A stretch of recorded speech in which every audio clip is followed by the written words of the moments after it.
এক ও অভিন্ন সত্তায় শ্রীমতী রাধারানী ও ভগবান শ্রীকৃষ্ণ। শ্রীমতী রাধারানী হচ্ছেন শ্রীকৃষ্ণের অন্তরঙ্গ শক্তি এবং তিনি নিত্যকাল ধরে শ্রীকৃষ্ণের আনন্দ বর্ধন করেন। শ্রীকৃষ্ণকে পরমানন্দে রেখেছেন বলে তার নাম রাধা।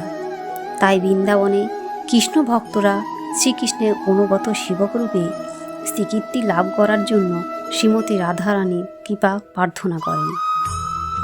আহ্লাদিনী শক্তির সার ভগবত প্রেম, ভগবত প্রেমের সারভাব এবং ভাবের পরম প্রকাশ হচ্ছে মহাভাব। মহাভাব স্বরূপ শ্রী রাধা ঠাকুরানী সর্বগুণখানি কৃষ্ণকান্ত শিরোমণি। শ্রীমতী রাধা ঠাকুরানী মহাভারতের মূর্ত প্রকাশ। তিনি সমস্ত গুণের আধার এবং কৃষ্ণ প্রেয়সীদের শিরোমণি। কৃষ্ণ প্রেম ভাবিত যার চিত্তেন্দ্রিয় কায়, কৃষ্ণ নিজ শক্তি রাধা ক্রীড়ায় সহায়।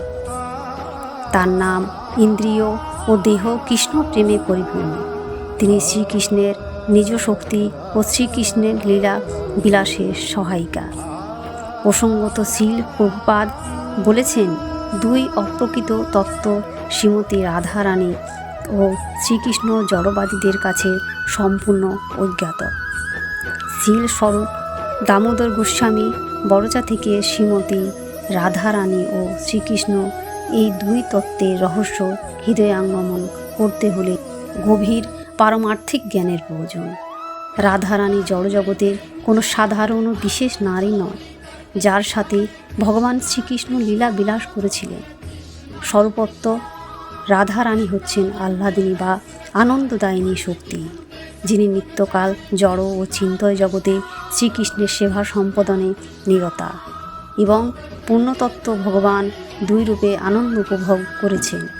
শ্রীকৃষ্ণ হচ্ছেন শক্তিমান তত্ত্ব আর শ্রীমতী রাধারানী হচ্ছেন অন্তরঙ্গা শক্তি।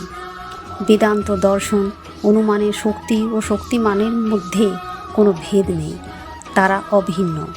আগুন থেকে যেমন তাপকে পৃথক করা যায় না, শ্রীকৃষ্ণের অন্তরঙ্গা শক্তি সন্ধিনী অংশের দ্বারা শ্রীকৃষ্ণের সর্বাকর্ষক চিন্ময় কলেবর প্রকাশিত হয় এবং যেন অন্তরঙ্গা শক্তি আহ্লাদিনী শক্তি সর্বকর্ষক শ্রীকৃষ্ণকে আকর্ষণকারী শ্রীমতী রাধারানীকে প্রকাশ করেন।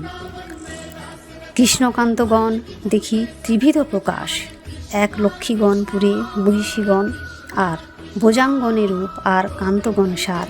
শ্রী রাধারানী হইতে কান্তাগণের বিস্তার। শ্রীকৃষ্ণের প্রিয় সহচারীরা তিনি বিশেষ শ্রেণীর অন্তর্গত। লক্ষ্মীগণ, মহিষীগণ ও ব্রজগোপিকাগণ। ব্রজগোপিকাগণ হচ্ছেন সর্বশ্রেষ্ঠা। শ্রীমতী রাধারানী থেকে এই সমস্ত কান্তাদের বিস্তার হয়েছে।